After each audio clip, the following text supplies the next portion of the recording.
عليكم ورحمة الله وبركاته. أعوذ بالله من الشيطان الرجيم. بسم الله الرحمن الرحيم. اللهم صل على سيدنا ونبينا وصفينا وحبيبنا ومولانا محمد وعلى آله وأصحابه وأهل بيته وأولياء أمته أجمعين. الحمد لله. সমস্ত তারিফ ও প্রশংসা সে মহান আল্লাহ তাআলার জন্য। তারপরে পরে আল্লাহ তাআলা যে নবীজির ওসিলা আমাদেরকে বিশ্ব জগতে পাঠিয়েছেন, সে নবীজির ওপরে শত কোটি দরুদ ও সালাম বর্ষিত হোক। সকলে বলেন যে আল্লাহুম্মা আমিন। সাল্লাল্লাহু আলাইহি সাল্লাম অন্যান্য নবী আলাইহিস সালাম গণেরা আমাদের এই নবীজির উম্মত হওয়ার জন্য দোয়া করেছিলেন।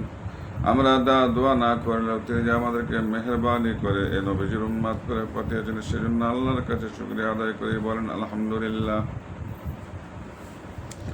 আজকে আমি হযরত সামাউন মুহিব্বে রাহমাতুল্লাহ আলাইহি হুজুরের জীবনে আলোচনা করব। আউযু বিল্লাহি মিনাশ শাইতানির রাজিম। বিসমিল্লাহির রহমানির রহিম। বিসমিল্লাহির রহমানির রহিম।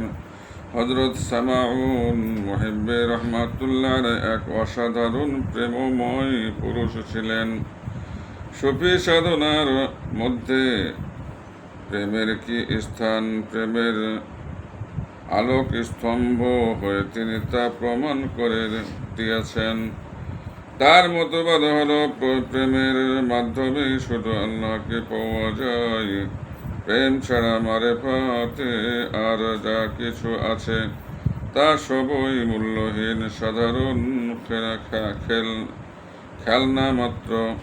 প্রেমের পবিত্র স্পর্শে মারেফাতের সব কিছু সঞ্জীবিত হয়। তিনি হযরত জুনায়েদ বাগদাদী রাহমাতুল্লাহ আলাইহি ও হযরত শায়খুতি রাহমাতুল্লাহ আলাইহির সমসাময়িক ছিলেন। তাদের সঙ্গে তার সাক্ষাৎ হয়। সমকালের আরো অনেক সাধক তার মতো প্রেমের ওপর সমধিক গুরুত্ব দেন। আধ্যাত্ম সাধনার ক্ষেত্রে তিনি ছিলেন মহাপ্রেমিক, সেজন্য সবাই তাকে সামাউন মুহিব্বে বলে সম্বোধন করতেন। মুহিব্বে শব্দের অর্থ হলো প্রেমিক।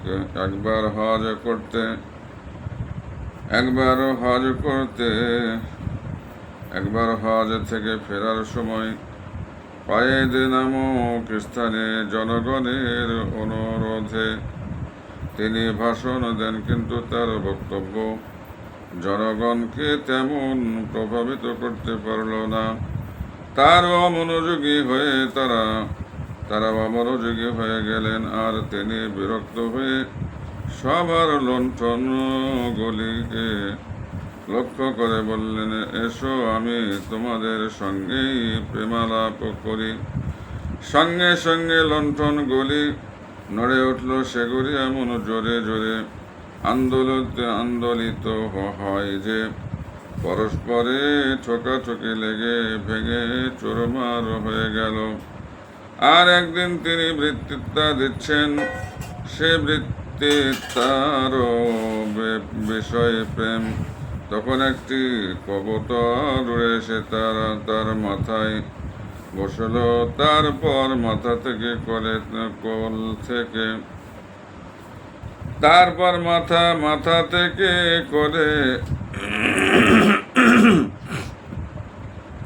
কল থেকে হাতে এসে বসল। শেষে হাত থেকে নেমে গেল মাটিতে, আর ঠোঁট দিয়ে তা করতে লাগলো।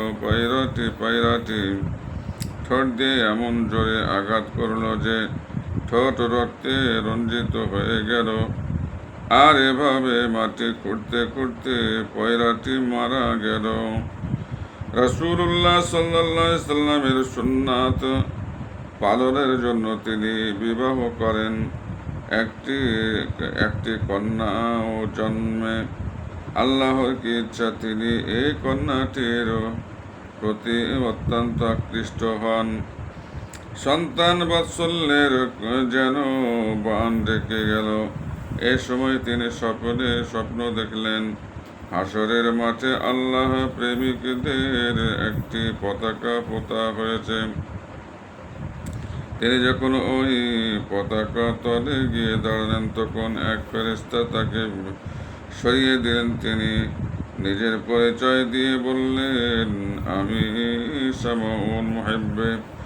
আল্লাহ নিজেই আমাকে এই নামে ভূষিত করেন, আপনি আমাকে হটিয়ে দিচ্ছেন কেন?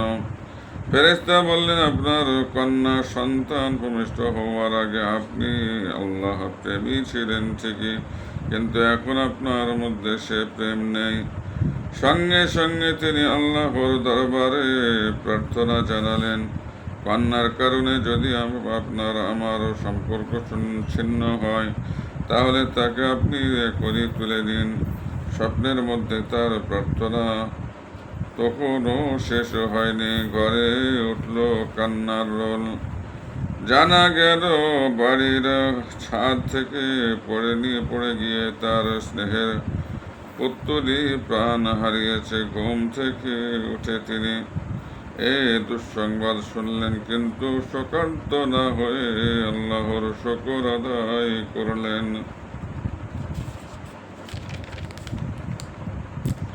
কথিত আছে ছাত্র জীবনে মক্তবের পথে যাবার সময় তিনি একটি কবিতা আবৃত্তি করেন। তার মর্ম এরূপ,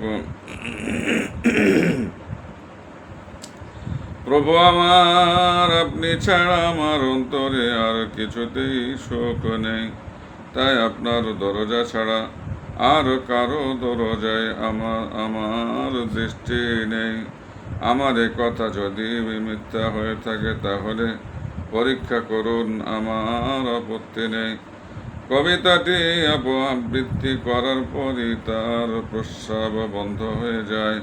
তখন তিনি তার সহপাঠীদের বললেন, তোমরা আমার জন্য একটু দোয়া করো যেন আল্লাহ তার মিথ্যাবাদী দাসকে নিরাময় করেন।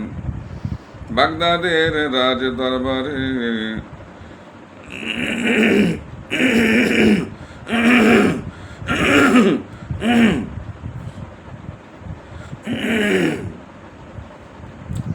বাগদাদের রাজ দরবারে খলিল নামে এক তরুণ দরবেশ ছিলেন। তিনি নিজেকে খুব বড় সাধক মনে করতেন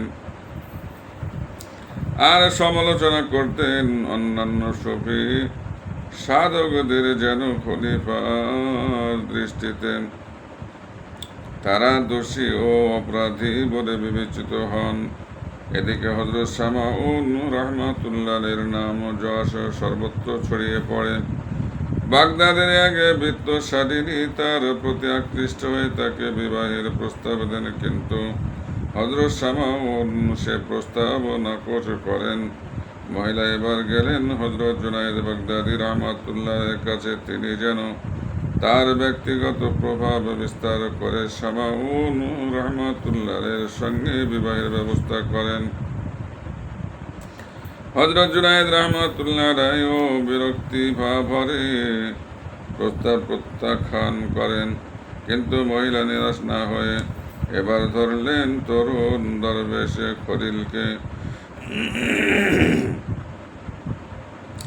খলিলে তরুণের একটা সুযোগ খুঁজছিলেন। খুব খুশি হয়ে তিনি মহিলাকে বোঝালেন, সোজা আঙ্গুলে কি না উঠবে না, বাঁকা পথে যেতে হবে।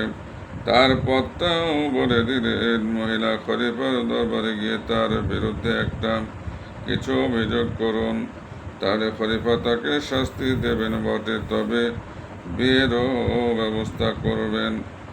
খলিলের আলোচনায় মহিলাটি খলিফার দরবারে গিয়ে হযরত শামাউন রাহমাতুল্লাহের বিরুদ্ধে জঘন্য অভিযোগ পেশ করলেন। খলিফার দরবারে খলিলের প্ররোচনায় মহিলাটি খলিফার দরবারে গিয়ে হযরত শামাউন রাহমাতুল্লাহের বিরুদ্ধে জঘন্য অভিযোগ পেশ করলেন। আর তার মুখে সে কথা শুনে খলিফা তো খাপ্পা, আবার তাতে ইন্ধন যোগালেন তরুণ দরবেশ। অতএব ততক্ষণে সামাউন রহমাতুল্লাহকে দরবারে তলব করা হলো। হযরত সামাউন রহমাতুল্লাহের দরবারে উপস্থিত হওয়া মাত্র খলিফা তাকে কঠোর ভর্ৎসনা করে তার প্রাণদণ্ডের আদেশ দিতে উদ্যত হলেন। কিন্তু কি আশ্চর্য, হঠাৎ খলিফা বাকরুদ্ধ হয়ে গেলেন। তার মুখ থেকে একটি শব্দ নিশ্চিত হলো না। সভ্যস্ত সবাই হতভম্ব। সেদিনের মতো বিচার কার্য স্থগিত হয়ে গেল। আর ওই রাতে খলিফা স্বপ্নে দেখলেন এক সৌম্য দর্শক সাধক তাকে বলছেন মিথ্যা অভিযোগে, সামাউনকে দণ্ড দিলে তোমার রাজ্য ধ্বংস হয়ে যাবে। অতএব সাবধান। স্বপ্ন দেখে খলিফা দারুণ ভীত হয়ে পড়লেন। আর পরদিন তিনি তাকে দরবারে আনিয়ে তার কাছে ক্ষমা প্রার্থনা করলেন এবং সসম্মানে বিদায় দিলেন। এ সুযোগও কাজে লাগলো না দেখে খলিলের ভিতরটা আরো জ্বলে উঠল। কখন কিভাবে তার ক্ষতি করা যায় সে বিষয়ে তিনি আরো তৎপর হলেন। প্রৌঢ় অবস্থায় এই খলিল কুষ্ঠরোগে আক্রান্ত হন।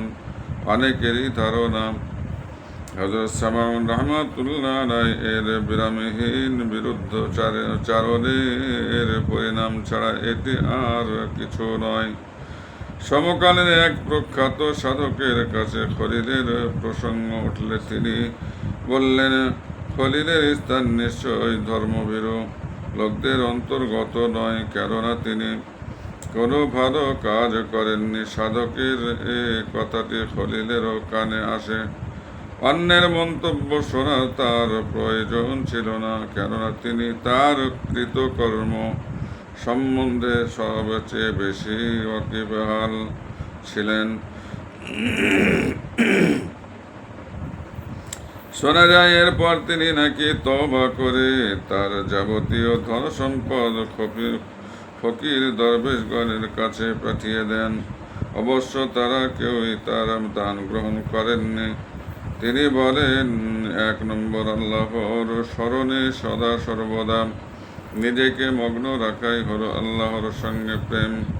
যেমন আল্লাহ বলেন, তোমরা আল্লাহকে খুশি করে স্মরণ করো। 2 নম্বর, যিনি আল্লাহর সঙ্গে প্রেমের সম্পর্ক রাখেন তিনি ইহকাল ও পরকালের সৌভাগ্য লাভ করেন, কেননা রাসূলুল্লাহ সাল্লাল্লাহু আলাইহি ওয়াসাল্লাম বলেন, যিনি আল্লাহর সঙ্গে প্রেম করেন আল্লাহ তার সঙ্গে বিরাজ করেন। 3 নম্বর, যার চেয়ে উত্তম আর কিছু নেই, যা শুধু ইবাদত বন্দেগী বা মুখের কথায় পাওয়া যায় না, এরই নাম প্রেম। 4 নম্বর, প্রেমের সংজ্ঞা শব্দ বাক্য দ্বারা প্রকাশ করা যায় না। 5 নম্বর, প্রেমিককে বিপন্ন করা হয় কেন? এই প্রশ্নের উত্তরে তিনি বলেন, অনুপযুক্ত ইতর জনেরা বিপদ দেখে অধৈর্য হয়ে পালিয়ে যায়। 6 নম্বর, ফকিরের মর্ম কি?